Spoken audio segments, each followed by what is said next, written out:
na Mataba talaga. oh ito ano na siya. Yan. So ang gagawin natin Hindi pwede magkabaliktad. so gagawin natin dito naman tayo pangalan ng engine parts ito, oil pump gear. So ito timing chain. Pag buo to assembly. Oil pump gear assembly ang ano yan. Madalas pag umorder ka buo. Pero pag kuan ito na nabasag, ito lang kay goods pa yan. Mayroon man yung napibili ganito. Dito naman tayo. I-remove mo tong shafting lever. So paano siya ma-remove? So kailangan mo siyang luwagan mo Jace. Huwag lang. So luwagan mo. Oops. Pag naluwag, kung gusto mo naman tanggalin, pwede hindi mo siya tanggalin lahat, ganun lang. So iangat mo siya dito. Iangat mo to. Angat yan. Pag naangat, pag ni-remove mo yung shafting lever, i-press down, hilain. Sige. O, hila. Ganun lang. Pag halimbawa, ito naman ang problema sa magkaroon ng mga engine troubleshoot sa mga parts niya. Anong madalas nasisira sa 135? Ito. Itong dulo. Pag putol yan, mahirap na yan isip. So, ang ginawa nito, pag walang budget, ispatan mo, kukunin mo yung sukat, ispatan, building lang ba? Pero pag gusto mo namang kuhaan para iwas back jump, palitan ng buo, shafting lever. So ngayon natanggal mo na to, paano siya tinanggal, paano ganun din siya balik. Pag ibalik mo naman siya, down, kara isintro mo siya. Yan. So nakuha mo na siya dito. Okay? So paano tanggalin tong kahit yan lang muna kasi bihira na siya. Pag nasira yan, saka mo tanggalin to, palitan. Madali na siya pag tanggal ito. Ano ba, tanggalin mo to. Tanggalin mo siya. Familiarization sira, mayroon siyang washer. May washer. Okay, line. Tanggalin mo yan.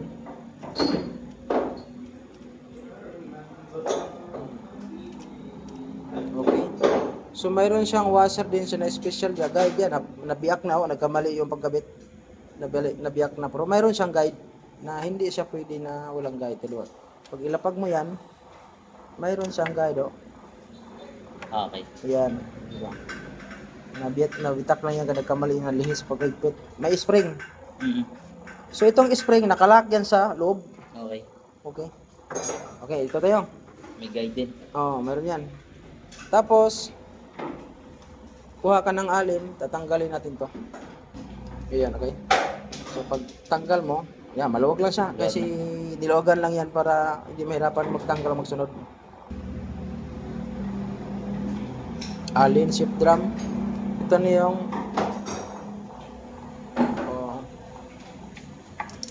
yung laglag. So laglag yung may maliliit na pin, 4 magnet. Okay, so tabi mo siya.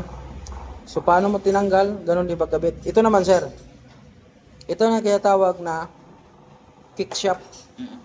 Tanggalin na ito. May washer siya maliit malipis. Pag tanggal nito siya, kabig mo lang siya dan, ihilain. Yan.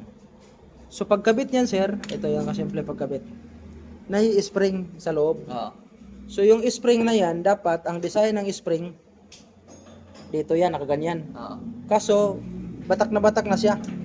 So pag nakaganyan ng spring, ito yung design niya, ito. Para ipapasok diyan para kumalang. Ngayon, kailangan ito nakaharap doon sa kaliwa. Pagpasok mo yan. So, alalayan mo lang to siya daliri dito. Tapos i-twist mo, pakagatin mo siya konti.